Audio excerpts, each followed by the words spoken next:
세대를 잇는 믿음의 여정 시리즈의 시작 첫 번째입니다. 갈망의 차이가 인생의 차이다 라는 제목의 말씀을 나누려고 합니다. 자, 오늘부터 또 새로운 시리즈가 시작이 되는데요, 본문은 계속 창세기입니다. 그래서 이어지면서 동시에 새로운 시리즈가 된 것이죠. 타이틀을 바꾼 이유는 아브람, 이삭, 야곱, 요셉, 줄여서 아이아요. 자, 해봅시다. 아이아요. 이게 이제 네 세대죠. 이 네 세대를 통해서 하나님의 그 신실한 그 약속이 계속해서 어떻게 성취되는가를 우리는 앞으로 계속 보게 될 것입니다. 또한 하나님의 이 아이아요 세대들을 통해서 우리에게 말씀하십니다. 바로 세대를 이어서 하나님과 함께 믿음의 여정을 걷기를 원하신다. 그러니까 우리도 계속해서 우리 세대만이 아니라 세대를 이어가서 우리의 자녀들이, 또한 우리 후손들이 하나님과 동행하기를 원하신다라고 하는 것이죠. 우리 앞으로 이제 이삭과 야곱과 요셉의 이야기가 펼쳐지게 될 텐데요, 오늘 이 창세기 25장과 26장, 27장은 사실 이삭의 이야기인데 그 안에 이제 에서와 야곱의 탄생이 기록되어 있습니다. 그래서 오늘은 에서와 야곱에 대한 이야기를 다루고 다음 주에 우리 이삭을 자세히 다루도록 하겠습니다. 자, 오늘 본문 19절부터 읽어보시면 이삭의 족보가 나오죠. 자, 이삭이 만이 되었을 때에 리브가와 결혼을 합니다. 리브가는 여러분 아시다시피 밧단 아람의 족속 부두엘의 딸이었고 라반의 누이입니다. 문제는 21절이에요. 자, 이삭과 리브가의 사이에서 자녀가 없어요. 그러니까 아브라함과 사라와 같은 동일한 문제가 이 아들 이삭과 리브가에도 벌어지게 됩니다. 몇 년 동안 자녀가 없었냐 하면 무려 20년간 자녀가 없어요. 보통 이 불임이라고 할 때 의학적으로 보면 1년간 정상적인 관계를 통해 생기지 않으면 이 불임이다라고 한다고 합니다. 뭐 길어야 3년에서 4년이라고 보겠지만 무려 20년 동안이나 자녀가 없었다는 거예요. 그래서 놀란 건 뭐냐면 분명히 이들에게 무슨 약속이 있습니까? 큰 민족이 될 것이다, 이런 약속이 있음에도 불구하고 자녀가 없었다는, 그러니까 하나님의 약속과 우리의 현실 사이에 이 괴리가 여러분 있다는 것입니다. 그런데 이 이삭은요, 조급해하지 않고 섣불리 움직이지 않고 하나님께 기도합니다. 하나님, 자녀를 주십시오. 근데 성경에 보니까 하나님께서 이삭의 기도에 응답을 하시죠. 그리고 리브가가 임신을 하게 됩니다. 자, 그녀의 태에서 놀라운 일이 벌어졌는데 치열한 싸움이 벌어져요. 왜냐하면 쌍둥이로 잉태를 한 겁니다. 그리고 하나님께 어떻게 해야 할지 리브가가 기도를 할 때에 하나님께서 리브가에게, 누구에게요? 리브가에게 말씀을 해요. 그래서 이제 앞으로 보시면 아시겠지만 어떤 사건에 대해서 결정을 내릴 때 이삭과 리브가의 어떤 선택이 달라요. 왜 그러냐? 리브가가 이 예언을 들은 거예요, 직접. 그러니까 리브가는 특별히 이 야곱에 대한 애정이 생기게 됩니다. 자, 창세기 25장 23절에 여호와께서 그에게 이르시되 두 국민이 내 태중에 있구나, 두 민족이 내 복중에서부터 나누이리라. 이 족속이 저 족속보다 강하겠고 큰 자가 작은 자를 섬긴다는 것입니다. 자, 어린 자가 더 강하고 큰 자가 어린 자를 섬긴다는 거예요. 자, 이 얘기를 첫째가 들으면 굉장히 기분 나쁜 얘기입니다. 여러분들 중에 아마 장남이나 장녀가 계신다면 굉장히 기분 나쁜 말씀, 이런 건 그냥 바로 스킵하고 싶은 그런 말씀들이라 아마 생각이 될 거고요. 둘째는 또 굉장히 좋아요. 이게 아멘 주여 왜 이러면서 그렇게 될 아마 말씀이지 않을까 싶습니다. 근데 여러분 보세요. 태어나기 전부터 하나님이 야곱을 선택하셨습니다. 여러분, 이런 본문을 읽으시면 하나님 공평하신 건 맞아, 아마 이런 생각이 드실 것 같아요. 그러니까 하나님께서 이 야곱을 택하셨어요. 그래서 이 아브라함과 이삭의 계보를 잇는 자가 야곱이 될 것이라고 하신 겁니다. 여러분, 믿음을 갖는다는 것은 무엇이냐면 하나님의 주권을 인정한다는 것입니다. 하나님의 주권적인 선택을 인정한다는 거예요. 그래서 나의 뜻을 하나님께 관철시키는 것이 신앙이 아니고 나의 뜻을 꺾고 하나님의 뜻에 내 자신을 드리고 항복하는 것이 여러분 신앙입니다. 근데 그거를 오늘 말씀을 하고 있어요. 우리가 생각하기에 우리가 선택할 수 있는 것이 굉장히 많은 것처럼 보입니다. 물론 실제로 그래요. 많은 것들을 우리가 선택을 하게 되고 거기에 대한 책임을 우리가 져야 합니다. 그런데 때로는요, 많은 경우에 우리가 선택할 수 없는 것들이 상당히 여러분 많습니다. 이미 우리가 태어나기 전부터 결정되어 있는 것들이 있어요. 예를 들면 여러분, 저와 여러분 이제 온라인으로 오신 분들 계시겠지만 한국인으로 태어났습니다. 나는 한국인으로 태어나기 전에 엄마 뱃속에서 결정했다 하신 분, 난 선택했다, 없을 거예요. 태어나 보니까 한국인이에요. 왜요? 부모님이 한국인이에요. 태어나 보니까 미국인이 아니고 중국인도 아니고 일본인도 아니더라는 것이죠. 태어난 나라도 태어나 보니까 대한민국에서 태어났어요. 미국에 있을 때 어떤 분이 그런 이야기를 하신 적이 있어요. 나는 왜 미국에서 태어나지 않았을까요? 제가 그걸 어떻게 알아요? 그러니까 미국에서 태어났으면 시민권을 바로 받고 태어났을 텐데, 그렇지 않아서 어려운 이 영주권 작업부터 해서 이 과정을 겪어야 되는 것이 힘들다라는 것이죠. 그런 얘기를 하신 것을 들은 적이 있습니다. 그런데 여러분, 한국에서 태어난 것 굉장히 감사한 일입니다. 제가 IT를 가봤는데요. IT는요, 최빈국 중에 하나예요. 정말 못 사는 나라예요. 정말 IT 분들에게 죄송하지만 제가 그 나라에 갈 때마다 느낀 것이, 아니 정말 대한민국 너무 감사합니다. 그런 마음이 그냥 절로 들어요. 우리나라 정말 좋은 나라, 그런 마음이 절로 든다고요. 그러면서 그 나라에 대한 긍휼한 마음이 들게 되는 겁니다.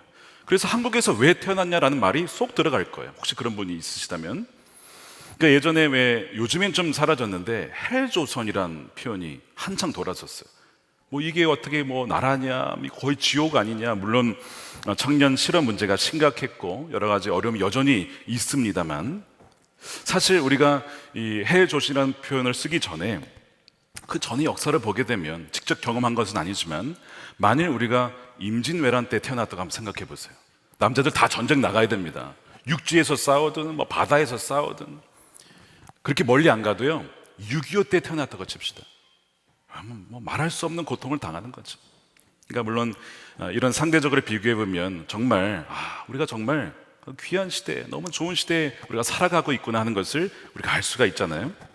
그러니까 우리가 이 시대에, 이 땅에 태어난 것은 우리의 선택이 아니라 하나님의 주권적인 결정에 의해서 태어난 거예요. 사도행전에 그런 말씀이 있어요. 언제 누가 어디에서 태어날지를 하나님이 정하셨다라고 말씀을 해요. 그러니까 이것만 봐도 우리는 우리보다 훨씬 더 큰 세상 안에 있고, 그 세상을 누군가가 통치하고 주권적으로 이끌어 가신다는 것을 알게 돼요. 그분이 바로 하나님이시죠.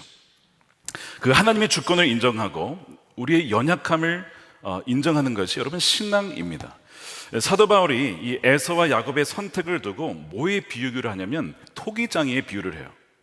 토기장이가 큰 그릇도 만들고 작은 그릇도 만들고 귀한 그릇도 만들고 천한 그릇도 만들 권한이 없겠느냐라는 거거든요. 자, 로마서 9장입니다. 20절 말씀에, 이 사람아 내가 누구에게 감히 하나님께 반문하느냐, 지음을 받은 물건이 지은 자에게 어찌 나를 이같이 만들었느냐 말하겠느냐. 토기장이가 진흙 한 덩어리로 하나는 귀 있을 것을, 하나는 천 있을 그릇을 만들 권한이 없느냐. 즉 이제 에서 야곱 얘기가 나오면서 이런 얘기가 나오는 거예요. 그러니까 여러분들이 그릇의 입장이 아니라 토기장이라고 한번 생각해 보세요. 그릇을 만들 때 다 똑같은 그릇을 만드시겠습니까? 다양한 그릇을 만드시겠죠. 그러니까 정말 귀하게 써야 될 그릇이 있고 그냥 일상에서 써야 될 그릇이 있겠죠. 토기장의 입장에서는 그것이 너무나 당연한 것입니다. 그래서 앞접시도 있는 것이고 간장 종지 그릇도 있는 것이고, 정말 너무 귀중한 손님을 위해서 만들어야 될 최고급의 그릇도 있어요. 자, 그런데 무엇이 진짜 귀한 그릇일까? 한번 생각해 보세요. 금 테두리가 있는 그릇이 정말 귀한 그릇일까요? 물론 그렇죠. 그런데 여러분, 그런 그릇은요, 그런 그릇도 저는 없지만 있으신 분들 잘 보세요. 거의 전시되어 있지 않습니까? 쓰임받지 않고 거의 그 디스플레이용으로 이렇게만, 쓰기가 너무 귀한 거예요. 주인은 뭘 쓰냐면 쓰기 편한 그릇. 그냥 날마다 내가 밥 먹고 국 담아 먹는 그릇은 평범한 그릇이에요. 그러면 뭐가 더 귀할까요? 그러니까 그렇게 관점을 보게 되면 우린 비교할 필요가 없는 거예요. 하나님께서 그분의 뜻에 맞춰서 다 맞게 우리를 지으셨다는 것이죠. 하나님이 야곱을 택했다고 해서 에서는 그럼 버림받았냐? 아니에요, 여러분. 오늘 본문에 분명히 에서가 큰 민족, 그러니까 민족이 될 것이다. 에서도요, 민족의 조상이 됩니다. 그에게도 복이 있어요. 그런데 하나님은 야곱을 택했다라는 거예요. 그러면 선택받았다는 것은 무엇을 의미할까요? 여러분, 선택받았다는 것은요, 막중한 사명이 주어졌다는 거예요. 그리고 그에게는 엄청난 책임이 부과되었다는 것입니다. 그리고 그 얘기는요, 많은 고난이 있을 것이다 라는 겁니다. 그럼 그것을 의미하는 거거든요. 많은 분들이 이런 기도를 하잖아요. 하나님, 저를 택해 주세요. 저를 좀 사용해 주세요. 이런 귀한 기도죠. 그런 기도를 드립니다. 그런데 선택을 받는다는 것은 사실은 고난의 길, 십자가의 길을 가게 해달라고 하는 것이거든요. 앞으로 보겠지만 에서와 야곱의 인생 중에 어느 인생이 더 고난의 길인지 아십니까? 여러분, 비교할 수 없이 야곱입니다. 야곱이 훨씬 더 고난의 길을 가게 돼요. 여러분, 그 다음에 야곱의 아들들 중에 누가 가장 고난을 겪습니까? 요셉이에요. 그러니까 여러분, 선택을 받았다는 것은 귀한 일인데 막중한 사명과 책임과 고난이 뒤따른다는 걸 여러분 아셔야 돼요. 그러니까 여러분들 기도하시기 전에 이것을 분명히 아셔야 됩니다. 내가 지금 뭘 구하는지 모르고 구할 수도 있어요, 여러분. 정말 베드로는 결국 십자가에 끌려서 죽지 않습니까? 그 사명의 길을 간다는 거거든요. 야곱이 나중에 훗날 뭐라고 고백합니까? 나의 인생은 험악한 세월이었다. 험악한 세월을 보냈다고 그렇게 고백을 해요. 물론 그 가운데 하나님의 은혜가 있었기 때문에 견뎌낼 수 있었고 이겨낼 수 있었죠. 그런데 분명 고난의 세월이었다는 거예요. 이것이 야곱의 여러분 고백이고요, 선택받은 자의 고백입니다. 그래서 여러분, 오늘 기도하실 때 다시 한번 잘 생각해 보세요. 나를 선택해 주세요. 그 얘기는 나 좀 고생시켜 주세요. 저에게 좀 고난을 좀 많이 주세요. 무거운 십자가 주세요. 그 얘기거든요. 리브가가요, 태중에서 야곱이 선택받았다는 것을 알았어요. 그리고 리브가는 마음에 새기고 그 뜻을 품게 됩니다. 그래서 리브가는 좀 더 야곱에게 마음을 품게 되는 거예요. 그리고 그의 선택과 결정, 그녀의 선택과 결정은 하나님의 예언의 말씀에 근거해서 하게 됩니다. 나중에 이제 이 부분을 좀 더 다루게 될 겁니다. 자, 쌍둥이가 태어났는데 에서의 몸에는 털이 많다라고 하는 의미의 에서, 그 털이 많았어요. 그래서 에서는 털이 많다, 이런 뜻입니다. 그리고 그의 별명은 붉다라는 의미의 에돔이죠. 자, 야곱은요, 손으로 에서의 발꿈치를 잡고 나왔어요. 나보다 먼저 가지 마 하고 잡았는지 모르겠는데, 그래서 발꿈치를 잡다에서 야곱의 의미가 그겁니다. 발꿈치를 붙잡다. 그렇게 이름을 이제 짓게 돼요. 자, 둘의 차이는 태생부터 다르지만 성품도 다릅니다. 자, 27절 말씀에 이렇게 묘사를 해요. 그 아이들이 장성함에 에서는 익숙한 사냥꾼이었으므로 들사람이 되었고, 뭔가 굉장히 거친 느낌이 나죠. 들사람, 상남자 스타일입니다. 야곱은요, 조용한 사람이었으므로 주로 집에 장막에 거주했다는 거예요. 자, 에서는 사냥꾼이에요. 굉장히 거칠고 아주 와일드하고 아웃도어 스타일의, 집에 도무지 앉아있지 못하는 그런 스타일이죠. 그냥 몸이 근질근질한 거야. 그리고 막 근육이 막 이러고 막 이런 스타일이, 머리도 아마 길지 않았을까 막 이러면서 막 문제 스타일이 딱 상상이 가시죠. 제가 더 이상 하지 않겠습니다. 이상 생각하실까봐. 어차피 에서가 그런 스타일이에요. 근데 지금 이제 이 야곱은요, 차분했다는 겁니다. 세 번역에는요, 차분한이라고 번역을 했어요. 조용한 사람, 차분한 사람. 이 같은 부모에서 태어나도 이렇게 애가 이 성품이 이렇게 다른 거죠. 성격이 다릅니다. 어제죠. 새벽기도 마치고 이제 저희는 목사님들 모이는 밴드 모임이 있어요. 서로 이제 찬양하고 기도하고 서로의 기도 제목 나누고 기도해 주는 시간이 있는데요. 어떤 목사님이 그러시는 거예요. 자기가 지금 아이를 기르고 있는데 이 아이의 성격이 자기도 안 닮았고 아내도 안 닮았다는 거예요. 그래서 물어봤어요. 그럼 누굴 닮았냐 했더니 할아버지도 안 닮고 할머니도 안 닮았다는 거예요. 그러면 진짜 누구를 닮은 거야? 도대체 그 애는 어디서 온 거냐? 막 그런 얘기를 했는데, 왜 그러냐면 알고 봤는데 애가 너무 차분하고 조용하더라는 거예요. 아이인데, 아이는 막 힘차게 울고 막 땡깡도 부리고 그래야 되잖아요. 너무 애가 차분하니까 아무도 부모를 안 닮았다는 거예요. 그러면 부모는 도대체 성격이 어떻다는 겁니까? 우리는 뭔가 모르는 뭔가 있느냐 막 물어봤어요. 도대체 성격이 어떻길래 안 닮았다는 거냐, 이런 얘기를 했거든요. 누군지 상상하지 마세요. 어느 목사님이다. 그분 아닙니다, 여러분. 그분 아니에요. 지금 생각 그분 아니에요, 지금. 자기에게 적용하셔야지. 근데 이분이 겸손한 거예요. 아마 누구를 닮았겠죠, 엄마나 아빠나. 근데 자기를 안 닮았다, 이렇게 겸손하게 표현한 겁니다. 보통 왜 이런 거 있잖아요. 자녀가 뭐가 좀 이상하게 그러면 당신 닮아서 그래 막 이러잖아요, 보통. 아니면 좋은 점 나타나면 나 닮아서 그래. 보통 이렇게 하기 쉬운데 아무도 안 닮았다. 겸손하게 표현을 한 것이죠. 이 야곱이 차분했다는 거예요. 조용했다는 거예요.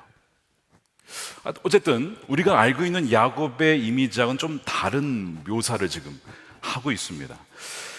어쨌든 이삭은 에서가 사냥한 고기를 좋아해서 에서를 좋아했고, 리브가는 야곱을 사랑했다, 뭐 이렇게 표현을 하고 있어요. 자, 에서와 야곱의 결정적인 차이는 단지 성품이 아니라 29절에 나옵니다. 이제 이것이 오늘 본문의 핵심이 되겠습니다. 어느 날 에서가 들에서 사냥을 마치고 돌아왔는데 아마 밥도 못 먹고 사냥을 했는지 너무 허기져가지고 자기가 막 죽겠다고 하는 거예요. 근데 그때 마침 야곱이 요리를 하고 있었어요. 죽을 끓이고 있었는데, 이게 성경에 보면 팥죽이라고 되어 있는데 아마 우리가 아는 그 팥죽은 아마 아닐 겁니다. 쌀은 없었기 때문에. 하여튼 콩을 이렇게 붉은 콩 요리를 아마 습을 만들었겠죠. 어쨌든 요리를 잘했나 봐요. 그거를 빨리 달라고 하는 거예요. 근데 마치 기다렸다는 듯이 야곱이 제안을 합니다. 장자의 명분을 나한테 팔라고 하는 거죠. 자, 31절 말씀해 보세요. 야곱이 이르되 형의 장자의 명분을 오늘 내게 팔아라. 장자권이 물건처럼 사고 팔 수 있는 게 아닌데 팔라고 하는 거예요. 이 장자의 명분 혹은 장자권이라고 하는 이 히브리어 단어 베코라, 직역하면 무슨 뜻이냐면 첫 번째 새끼, 이런 뜻입니다. firstborn, 첫 번째 새끼, 이런 뜻이에요. 그래서 아버지의 입장에서는 아버지의 힘의 첫 번째 열매라는 뜻이고, 어머니의 입장에서는 어머니의 태의 첫 번째 자녀라는 뜻이에요. 이것이 바로 이 베코라라는 뜻입니다. 이 장자에게는 어떤 복이 있었느냐? 물질적인 복과 영적인 복이 같이 있었습니다. 그래서 물질적인 면에서는 장자는 동생보다 2배의 몫을 갖습니다. 그래서 2명이면 하나를 더 붙여서 3등분을 한 다음에 2개를 장자가 가지는 거야. 그러니까 동생보다 2배를 갖게 되는 그 복을 누리게 되죠. 그래서 여러분 나중에 보시면요, 야곱의 장자가 누굽니까? 우리 이제 실력이 나오는 거예요, 여기서. 루벤이 장자잖아요. 그렇죠? 자, 그런데 이 루벤이 범죄를 하죠. 아버지의 침상을 더럽힙니다. 그래서 장자권을 잃어요. 자, 그 다음에 이제 둘째와 이제 셋째가 있는데, 이들도 결국에는 어떤 자기의 이제 창세기 34장이 나와요. 이제 큰 어떤 일을 벌여서 거기에서도 이제 장자권을 또한 잃어버려서 넘어가게 됩니다. 이렇게 쭉 넘어가다가 누구에게 넘어가냐면 요셉에게로 장자권이 넘어가요. 자, 요셉의 2 아들은 므낫세와 에브라임이 있습니다. 그 2 아들이 있는데 둘 다 이스라엘의 지파가 돼요. 원래는 지파 하나씩인데 왜 요셉에게는 2 지파일까요? 장자권이 요셉에게 있었기 때문에. 그래서 2 지파가 나오는 거예요. 이게 더블 몫이라는 것이죠. 그러면 유다는 뭐냐라고 묻는 분들이 아마 계실 거예요. 유다도 장자권의 어떤 합당한 어떤 권위가 주어집니다.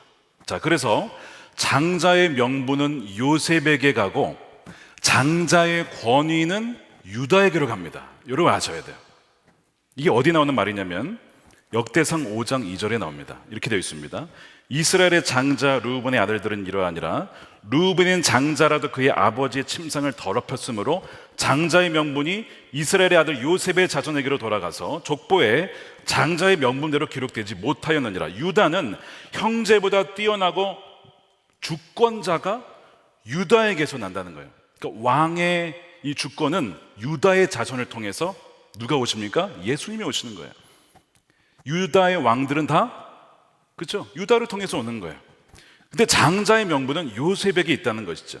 자, 정리하면 장자의 명분은 요셉에게 갔지만 이 주권의 어떤 이 은혜는요, 영적인 계보는 유다에게 이렇게 나뉘게 됩니다.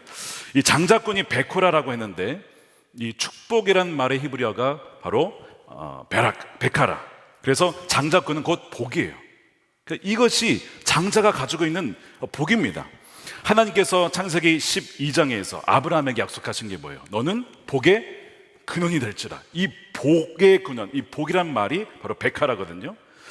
지금 야곱은 뭘 원하고 있는 거냐면 장자권을 원하고 있는데 실은 그 장자권이 뭐냐면 뭐라고 했어요? 복이잖아요. 아브라함, 할아버지 아브라함이 가졌던 그 복의 근원을 지금 갈망하고 있어요. 저거 내가 갖고 싶다. 내가 누리고 싶다. 내가 할아버지, 아버지를 이어가는 그 계보에 내가 들어가고 싶다라고 하는 갈망이 야곱에게 있었던 거예요. 그러나 이 본래 장자권은 원래 누구 거예요? 형 에서 겁니다. 그러니까 에서는 자기가 선택하지도 않았는데 태어날 때부터 장자로 태어난 정말 놀라운 복과 은혜를 누렸습니다. 문제는 뭐냐면 에서가 이 장자권이 귀한 줄 몰라갔다는 것이죠. 몰랐다는 거예요. 귀하게 여기지 않았다는 것입니다. 그래서 야곱이 장자권을 팔라고 하자 에서가 어떻게 반응을 하냐면, 야, 너 그게 뭔 줄 알고 나한테 팔라고 그래? 나 절대 그거 안 팔아! 라고 하지 않고 32절에 이렇게 얘기를 하죠. 야곱이 이르되 형의 장자 명분을 오늘 내게 팔아라. 에서가 이르되 내가 죽게 되었으니 이 장자의 명분이 내게 무슨 유익하리요?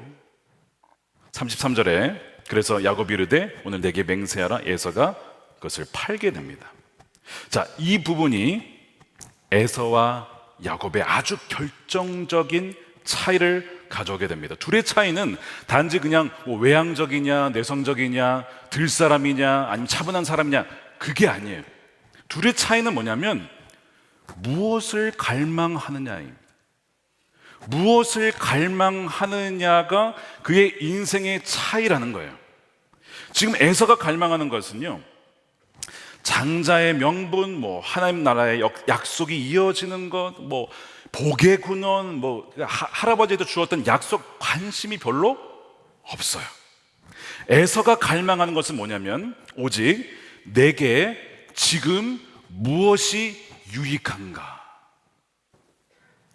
다시 할게요. 에서가 갈망하는 것은 지금 내게 무엇이 유익한가. 그게 그의 갈망이었어요. 굉장히 육체적이고 물질적이고 한시적인 것에 갈망을 갖고 있었어요. 그것을 추구하는 자였습니다. 그래서 그 얘기는 아브라함, 이삭을 통해서 내려오는 어떤 영적인 축복에 대해서 그다지 관심이 없었다는 데에 있습니다. 우선순위가 없어요. 여러분, 에서가 누구라고요? 아브라함의 직계 손자라고요. 그 아브라함의 직계 손이라고. 그것도 장자예요. 하나님의 택함 받은 자손입니다. 그러니까 아브라함으로부터 오는 모든 것을 다 받을 수 있는 자가 여러분 에서예요. 에서. 자기가 택한 것도 아니에요. 태어나 보니까 장자야. 이런 복이 또 어디 있습니까? 그런데 배고프다고 고작 팥죽 한 그릇에 장자의 명분을 넘기는 거예요. 자, 34절에 보면 이런 에서의 행동을 성경은 뭐라고 표현하냐면, 자, 이렇게 되어 있습니다. 함께 읽어보겠습니다. 시작. 야곱이 떡과 팥죽을 에서에게 주매 에서가 먹으며 마시고 일어나 갔으니 에서가 장자의 명분을 가볍게 여김이었더라. 자, 우리말 성경에서는 소홀히 여겼다 이렇게 번역을 했는데, 이 히브리어 바자는 어떤 의미가 있냐면 업신여기다, 멸시하다, 경멸하다라는 뜻이 있습니다. 아니, 이 정도로 했을까 싶을 정도예요. 민수기 15장 이런 말씀이 나와요. 그런 사람은 여호와의 말씀을 멸시하고, 똑같은 얘기입니다. 바자라고 썼어요. 그의 명령을 파기하였은즉 그의 죄악이 자기에게로 돌아가서 온전히 끊어진다. 그러니까 지금 에서는 하나님의 이 장자권, 너무나 큰 은혜요 복인데 그를 어떻게 여겼다고요? 업신여기고 멸시하고 소중히 여기지 않았다는 거예요. 분명해선 장자로 태어났어요. 그러나 장자권을 멸시하는 결과 그것이 끊어지고 누구에게 넘어갑니까? 동생 야곱에게 넘어가게 된 거예요. 그러니까 리브가가 들은 예언은 그거를 미리 본 것이죠. 그걸 미리 보신 하나님께서 말씀하신 것을 들은 겁니다. 이것은 여러분 참 묘한 것인데요, 하나님의 주권이면서 동시에 에서의 선택이었다는 거예요. 하나님의 주권이면서 동시에 에서는 사실 자기가 이 장자권을 소중히 여기고 귀히 여길 책임과 어떤 그 의무가 있었습니다. 근데 본인이 원해서 귀히 여기지 않았어요. 그 결과 장자권을 빼앗기게 된다는 겁니다. 자, 그래서 히브리서 말씀에 보면요, 에서와 같은 자가 없도록 살피라고 말하거든요. 그 얘기는 뭐냐면 이거 막을 수 있었다는 거예요. 그가 귀히 여겼다면 장자권을 빼앗기는 일은 없었을 거라는 거죠. 자, 그래서 이렇게 말씀을 해요. 너희는 하나님의 은혜에 이르지 못한 자가 없도록 하라. 이게 만약에 막을 수 없는 거면 없도록 하라가 무슨 의미겠어요? 막을 수 있으니까 하는 거 아닙니까? 쓴뿌리가 나서 괴롭게 하여 많은 사람이 이로 말미암아 더럽게 되지 않게 하라. 않게 하래요. 아니, 아무리 않게 해도 안 되는 거면 왜 이 말을 하겠냐고요. 음행하는 자와 혹 한 그릇 음식을 위하여 장자의 명분을 판 에서와 같이 망령된 자, 속된 사람이란 표현인데요, 그런 사람이 없도록 살피라는 거예요. 아니, 아무리 살펴도 결정된 거면 뭐 살피는 게 뭐가 의미가 있겠어요. 살펴서 그들을 다시 바른 방향으로 돌이킬 수 있으니까 살피라고 하는 거거든요. 그러니까 지금 에서가 이렇게 장자권을 잃어버리는 것은 전적으로 누구의 책임이에요? 에서의 책임입니다. 에서의 책임이라고 말씀을 하고 있는 거예요. 그런 자가 없도록 살피고 돌아보라고 말씀을 하고 있는 거예요. 그러면 하나님의 은혜로 말미암아 이런 비극을 사전에 막을 수 있다는 것이죠. 자, 누군가의 삶은요, 에서로 완전히 기계적으로 운명적으로 결정된 게 아니에요. 혹시 여러분들이 본인이 에서라고 생각하십니까? 나는 그렇게 결정이 되었어. 나는 장자권을 잃어버린 사람이야. 여러분, 사실 오늘 본문은 뭐라고 얘기하냐면 누구나 에서가 될 수 있고 누구나 야곱이 될 수 있다는 겁니다. 그걸 말하고 있어요. 내가 첫째라서 장자고 둘째라서 장자가 안 되는 게 아닙니다. 둘째도 첫째가 될 수 있고 또한 첫째가 둘째가 될 수도 있습니다. 그러니까 에서가 야곱이 될 수도 있고 야곱이 에서가 될 수도 있어요. 내가 받은 영적인 유산을 소중히 여기지 아니하면 아무리 은혜를 받았어도요, 그 장자권은 다른 사람에게 넘어갈 수 있다는 것이죠. 그래서 예수님께서 뭐라고 하십니까? 성경에 이 요한계시록 말씀이죠. 차지도 않고 뜨겁지도 않고 미지근한 그 교회에게 내가 너를 토하겠다, 촛대를 옮길 것이다. 그러니까 사명을 이제는 그 교회에게 맡기지 않겠다, 다른 교회에게 맡기겠다, 다른 하나님의 백성에게 내가 맡길 것이다, 그 얘기를 하고 있잖아요. 내가 너희랑 더 이상 쓸 수가 없어서 내 마음에 합한 자를 내가 찾아야겠다. 그리고 나는 찾아냈으니까 그를 통해서 이루어질 것이다. 사울과 다윗의 이야기도 마찬가지죠. 예수님 마태복음 20장에 포도원 비유하시면서 하신 유명한 말씀입니다. 함께 읽어보겠습니다. 시작.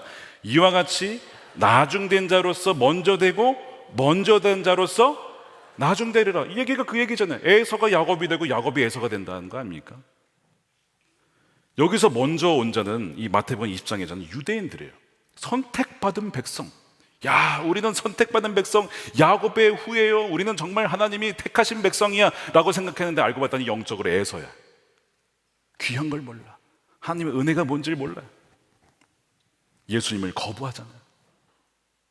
아니, 선택받은 백성인데 예수님을 거부해요. 나중된 자 아닙니까? 나중된 자. 그 나중에 그 복이 이방인에게 넘어가잖아요. 그래서 우리가 복음을 듣게 된 거예요. 우리가 그 은혜를 누리게 된 것이죠. 우리는 접붙임 받게 된 겁니다. 나중된 자지만 먼저 된 자가 되게 되는 거예요. 그러면 유대인들은 버렸냐? 여러분, 아닙니다. 로마서 10장, 11장 읽어보세요. 나중에 결국 이스라엘은 돌아옵니다. 예수님 믿게 돼요. 그게 이제 마지막이에요. 그러니까 히브리서 12장 16절에 보면요, 이 에서가 장자로 태어났지만 이 장자권을 팔아버린 에서의 행동을 아까 망령되다라고 했는데, 다른 번역, 이 세 번역에는 속된 사람, 영어로는 godless라고요. 하나님이 없는 것처럼 살아가는 사람, 이것이 에서예요. 여러분, 에서가 누구라고요? 아브라함의 손자라니까요. 이삭의 아들이에요. 근데 마치 하나님이 안 계신 것처럼 살아가는 가치관과 라이프 스타일을 갖고 있었어요. 그는 하나님에 대해서 알고 있었습니다. 하나님에 대해서 많이 들었어요. 근데 하나님을 모르는 자였습니다. 하나님 마치 없는 것처럼 살아간 사람이었어요. 물론 하나님 알지 못해도 괜찮아요. 이제부터 알아가면 돼요. 근데 그 방향조차도 지금 정반대 방향을 가고 있어요. 마음조차 없었다는 거예요. 갈망이 없었다는 것이 여러분 비극입니다. 에서가 속된 사람이었음을 증명하는 또 하나의 증거가 있어요. 뒤에 나오는데 결혼관입니다. 결혼관. 사람은 그의 배우자를 누구를 택하고 누구와 결혼할지를 보면 그의 가치관을 알 수가 있게 돼요. 그러니까 그의 갈망이 무엇이고 내재된 가치관이 무엇인지를 엿보게 됩니다. 그것이 성경의 말씀이에요. 자, 아시다시피 이삭은 어떻게 결혼했습니까? 아브라함 아버지 믿음을 그대로 순종했어요. 너는 가나안 땅에서 안 믿는 여인들에서 찾지 말고 믿는 여인에게서 찾아야 된다. 그러니까 그러려면 멀리 800km 떨어진 바단 아람까지 가야 되는데 너는 여기 있고 종을 내가 보낼 거야. 근데 만약에 찾는데 없거나 혹은 여기로 오지 않겠다고 하면 어떡합니까? 종이 물었을 때 아브라함이 뭐라고 했어요? 그러면 어쩔 수 없지 뭐. 이삭을 보내야 됩니까? 안 돼. 이삭을 가면 안 돼. 이것도 아니고. 그러면 또 데려오는 것도 안 되고. 뭐 어떻게 하라는 거야? 그럼 결혼 못 하는 거지 뭐.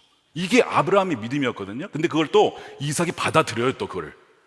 그래서 결국에는 그 믿음대로 리브가를 만나거든요. 이것이 이제 아브라함과 이삭의 이제 결혼이었는데요. 그런데 이 에서는요 달랐어요. 나는 할아버지와 아버지처럼 살 수 없다.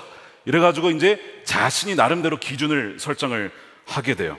창세기 26장 34절 35절에 해쪽 속, 즉 가나안 여인이죠.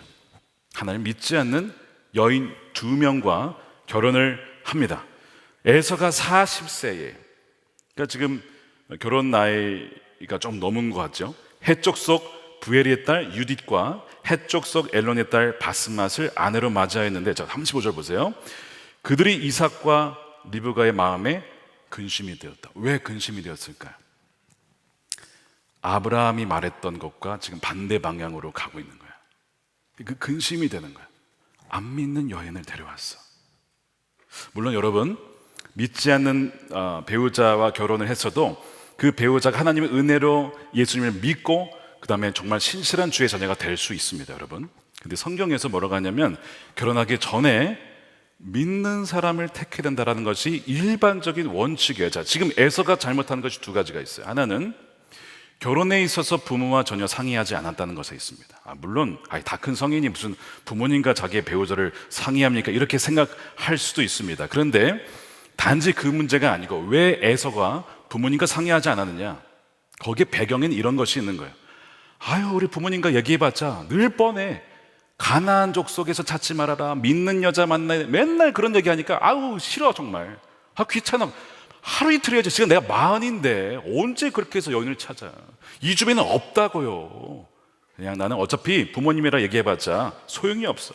그냥 내가 좋고 내 마음에 끌리고 삘이 있는 그 여인과 결혼을 할 거야. 그래가지고 상의 없이 그냥 만난 겁니다. 소위 부모 패싱. 부모 패싱 논란. 결혼할 때 부모님 논의 안 하고 그냥 청첩장을 딱 보낸 거죠. 우리 나 결혼합니다. 이렇게 놀라게 된 거예요. 그게 첫 번째고요. 두 번째는요, 애초에 믿는 배우자에 대한 관심이 별로 없었다는 데 있습니다. 그저 내가 보기에 예쁘고 좋고 기분이 좋은 어떤 그런 여인을 찾았다는 것. 사실 여러분 이렇게 주장을 하게 되면 소위 이런 말이 있잖아요. 자식 이기는 부모 없다. 그러니까 아마 이 지금 에서가 이 들 사람 상남자 성질 한 성질 했을 겁니다. 그러니까 이제 부모님도 절대 막을 수가 없는 거죠. 그러니까 이 이삭과 리브가도 말을 못하고 속으로만 끙끙 앓는 거야. 근심이 되었다라고 돼요. 말을 못한 거예요. 이거를 막지를 못했어요. 내가 좋다는데 왜 부모님이 간섭하느냐? 아니, 내가 사는 거지 부모님이 사는 거냐? 굉장히 나름 논리 있게 얘기를 하는 거죠. 그래서 에서는 이방 여인 그 가나안 족속과 결혼을 하게 돼요. 자, 이제 이렇게 조금씩 에서와 야곱의 인생 길이 완전 다른 길로 가요. 근데 왜 이렇게 분기점과 갈라지는 게 이렇게 벌어지느냐?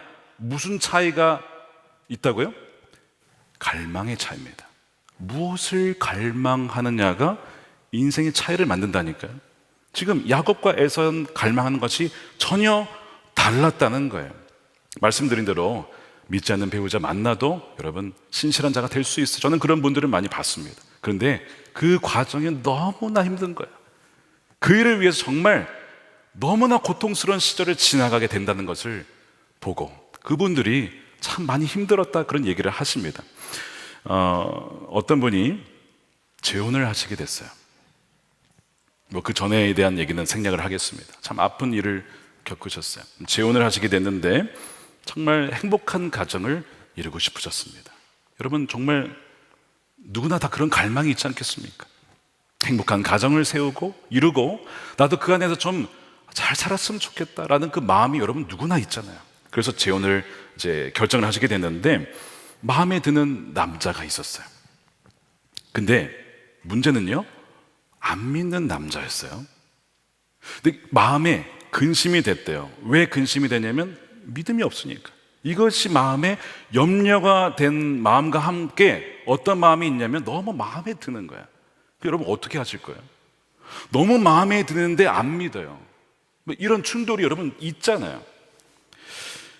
이분이요, 외로우니까, 너무 외로우니까 빨리 결혼을 하고 싶어서 그분의 표현에 인간적인 욕정에 자신을 맡겼다는 거예요. 그래서 생명이 생겼어요. 근데 남자가 책임 안 지겠대요. 그래서 어떻게 했을까요? 죽였습니다. 살인을 한 거예요. 근데 결국 결혼을 합니다. 결혼을 했어요. 좀 행복할까? 너무 불행하다는 거예요. 그분이 이제 눈물로 저에게 편지를 쓰신 겁니다. 하나님 원망도 많이 했다는 겁니다. 하나님, 저에게는 행복할 권리는 없는 겁니까? 어떻게 이렇게 저의 삶엔 늘 불행만 있는 것 같습니까? 저에게는 왜 이런 시련만 주십니까? 이런 원망의 소리를 참 많이 했다고 해요. 근데 가만히 돌아보니까 하나님께 기도하고 물으며 시작한 관계가 아니었음을 하나님이 알게 하시더래요. 하나님의 때를 기다리지 못하고 지금 무엇이 내게 유익한가, 거기에 바탕으로 내린 결정이었다는 것이죠. 그분이 저에게 부탁을 하셨어요. 원래는 좀 나중에 소개를 시켜달라고 하셨는데 오늘 주제가 너무 맞기 때문에 제가 양해를 구하는 이메일을 보내드리고 허락을 받고 소개를 드리는 겁니다. 이런 부탁을 저에게 하셨습니다. 목사님, 젊은 청년들이 꼭 알았으면 좋겠어요. 결혼이라는 것이 결코 물건을 환불하듯 할 수 없는 관계라는 것을 청년들이 꼭 알았으면 좋겠어요. 풀로 붙인 종이 두 장을 떼어내는 것 같다라고 하는 목사님의 그 말씀, 한순간의 욕정에 쉽게 휩싸이면 얼마나 큰 죄를 짓는지, 평생 얼마나 눈물의 날들을 보내야 하는지 우리 청년들이 꼭 알았으면 좋겠어요. 산부인과를 가면 어린 학생들로부터 얼마나 많은 여성들이 낙태를 하러 자리하고 있는지 몰라요. 목사님, 사라져가는 그 수많은 생명들만 생각하면 눈물이 마르지 않습니다. 너무나 주제에 넘지만 평생 고통의 시간을 보낼 것이 아니라 축복의 선물을 받을 수 있기를, 이 청년들이 무너진 이 시대에 성의 가치관을 바로잡을 수 있도록 목사님 도와주세요. 이제는 정말 하나님과의 관계에 힘쓰고 정말 하나님이 기뻐하시는 말과 생각만을 품기로 결단을 합니다. 저에게 중요했던 삶의 목표를, 그 가치를 너무나 오랜 시간 잊고 지냈던 것 같아요. 그 목표를 따라가다 보면 가장 선하신 길로 주님이 이끌어 주실 줄 믿습니다. 그러나 매 순간 이렇게 다짐해도 쉽게 무너집니다. 흔들립니다. 그러나 생의 마지막 날 제 삶이 성공은 아니라고 해도 주님 노력했어요, 이렇게 말하고 싶어요. 여러분, 행복하고 싶어서 그러고 했다고 하는데 누가 이분에게 돌을 던지겠습니까? 누가 이분을 정죄하겠냐고요. 여러분, 에서는 행복하기 싫어서 그랬을까요? 본인도 행복하길 원해서 그런 선택을 내리는 거예요. 근데 그게 행복한 길인 줄 알았는데 불행의 길인 것을 모르는 무지 때문에, 그러니까 에서도 너무나 불쌍한 것이죠. 저는 이 분의 이야기를 들으면서, 읽으면서 지금까지는 에서와 같은 삶을 살았어도 이제부터는 야곱의 삶을 사시겠구나 하는 그런 마음이 들었습니다. 왜요? 그분의 갈망이 바뀌었어요. 갈망이, 이제는 내 행복이 남편에게 있지 않다는 걸 알아요. 저의 모든 삶은 주님께 있음을 이제 압니다. 정말 주님이 기뻐하시는 일만 생각하고 하기를 원해. 그분의 갈망 자체가 나의 행복, 지금 내게 무엇이 유익한가, 이제 이게 아니라 무엇이 주님께서 원하시고 기뻐하신 일이냐, 그걸로 바뀌었으니까. 그럼 뭐가 된 거예요? 에서가 야곱이 된 거죠. 여러분의 갈망은 그럼 무엇입니까? 그것을 보면 에서인지 아닌지 알 수가 있어요. 모태신앙으로 자라신 분들 아마 계실 거예요. 저도 마찬가지인데요. 사실 이 모태신앙이 가장 에서가 될 수 있는 위험에 있는 분들입니다. 신앙의 유산을, 저도 몇 대째 신앙의 유산을 받았는데요, 가장 정말 은혜를 많이 누린 것이죠. 그런데 가장 에서처럼 될 수 있는 분들이 저와 같은 모태신앙 사람들입니다. 그러니까 자신이 받은 유산을 너무 당연하게 여기고 귀한 줄 모를 수 있는 위험이 있어요. 자신의 타고난 영적 유산이 그냥 아무렇게나 살아도 그냥 무조건 가는 줄로 착각할 수도 있다는 거예요. 아니면 믿는 자인 것을 부끄러워하는 분들도 있어요. 그러니까 자녀들 중에 그럴 수 있잖아요. 할아버지 할머니 유산이라니, 나는 그게 너무 속박으로 여겨져. 나 그런 거 없었으면 내 마음대로 살 수 있을 텐데, 참 부끄러워. 믿는 것을 부끄러워하는 자들도 있을 수 있어요. 누구에게요? 모태신앙.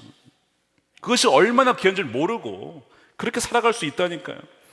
여러분, 에서 시대에는요, 성경도 없었습니다. 유튜브 당연히 없죠. 그러니까 에서는 그렇게 살아갈 만해요. 뭘 배운 게 있어야지. 그저 그냥 아브라함이나 이삭에게 좀 주워 들은 이야기밖에 없어요. 근데 여러분, 우리는 뭐예요? 성경도 있어요. 성경 공부도 있어요. 바이블 칼리지, 예수 믿는 사람 제자 훈련, 영성일기, 동일기 엄청 많잖아요. 에서와 우리를 비교하면 안 돼요. 우리는 훨씬 더 그보다 앞서 있는 사람이에요. 그렇죠? 그런데 우리의 삶이 에서와 비슷하다.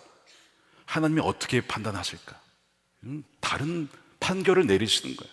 에서 때는 없었잖아. 우리는 뭐예요? 너무 풍족한 거예요. 귀한 줄 모르고 있는 거죠. 그러므로 여러분, 모태신앙인 분들은요, 자신을 잘 점검하셔야 됩니다. 갈망의 차이가 인생의 차이를 낸다니까요. 나는 무엇을 갈망하냐, 진짜 내가 갈망하는 게 뭐냐는 거예요. 하나님이 아브라함에게 약속하셨어요. 하나님의 백성들이 하늘의 별과 같이. 이번 시리즈 보세요. 다 별, 이유가 다 있는 거예요. 저기 아브라함이 서 있는 것이고 별을 보고 있는 거예요. 이 괜히 디자인되는 게 아닙니다, 여러분. 우리 디자인 간사님이 정말 심사숙고해서 기도하면서 만든 거거든요.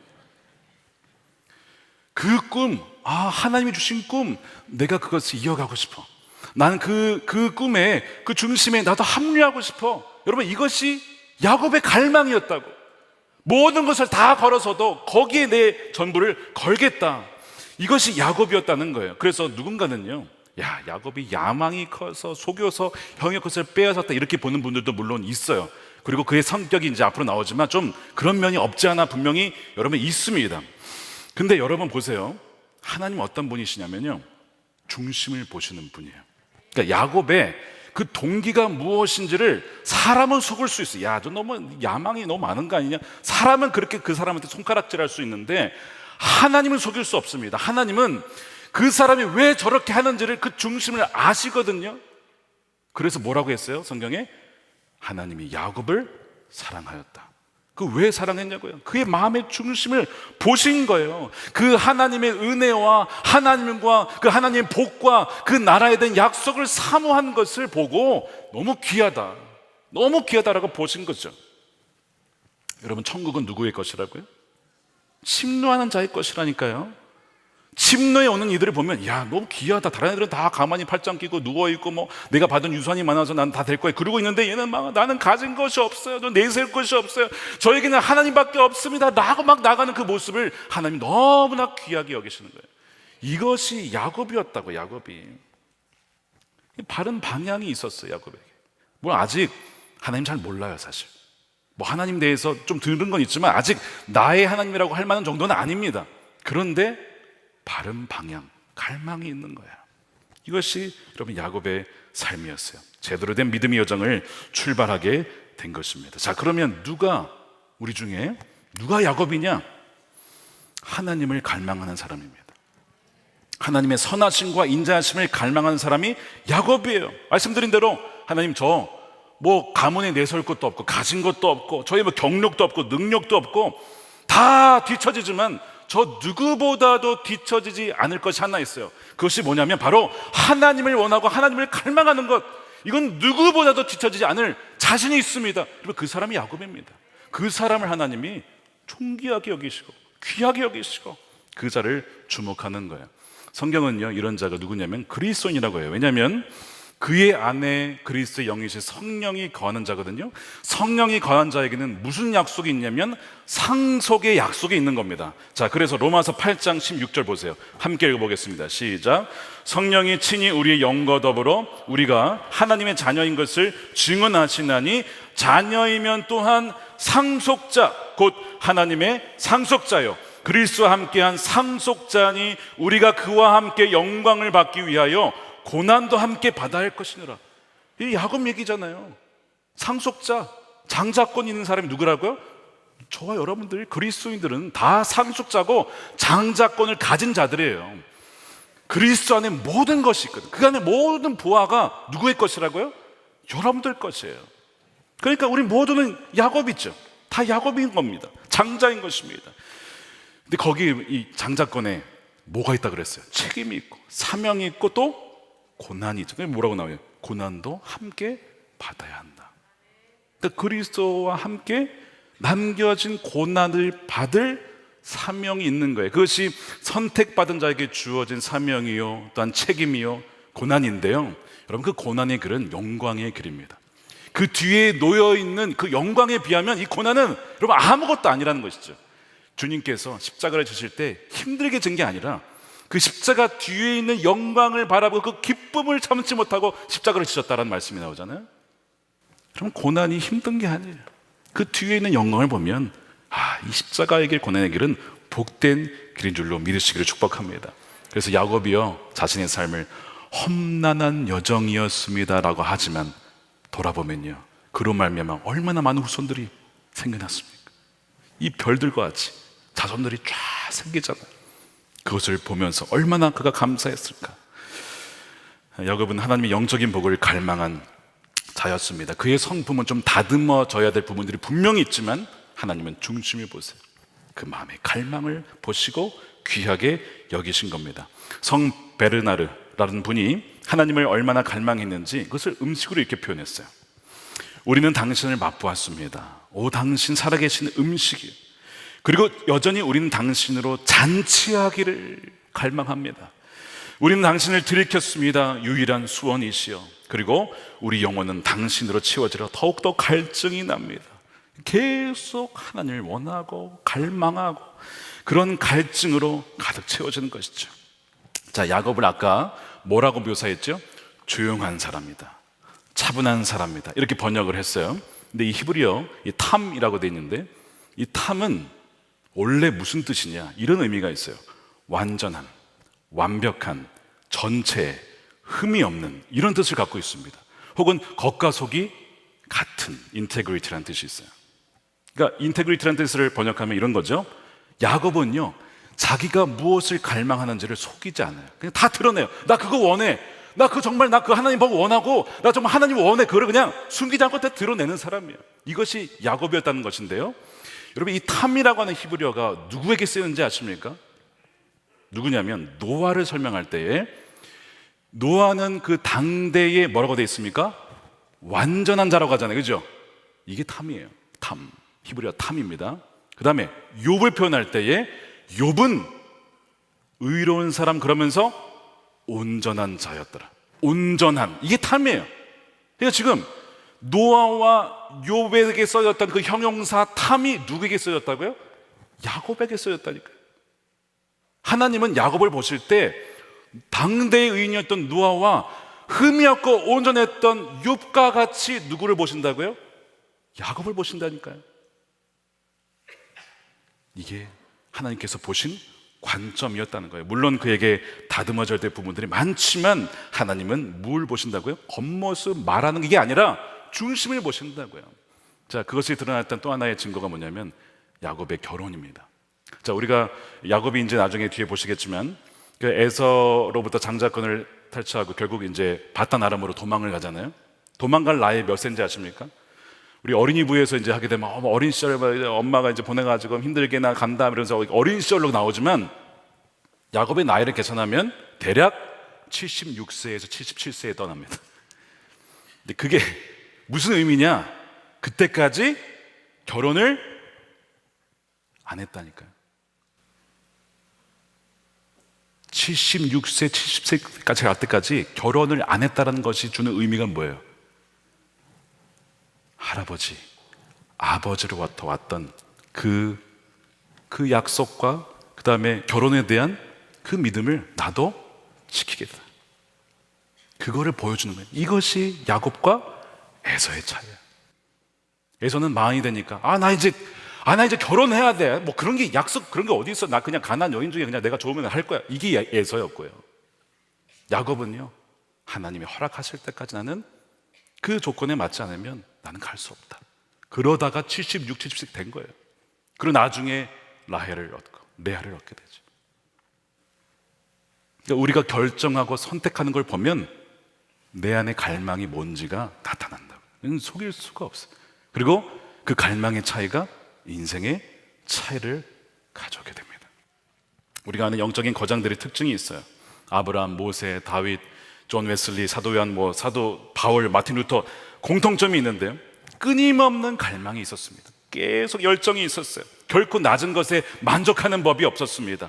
그는 하나님을 찾기 위해서 애통했고 기도했고 씨름했고 밤낮으로 기회가 있든 없든 하나님을 찾았습니다. 그들은요, 성전을 비유하면 마당만 밟고 가는 걸 결코 원치 않았고요, 성전 들어와서 성소에 들어오면요, 진설병이 있잖아요. 그러니까 오늘같이 말씀을 듣고 은혜를 받고 빛이 있잖아요.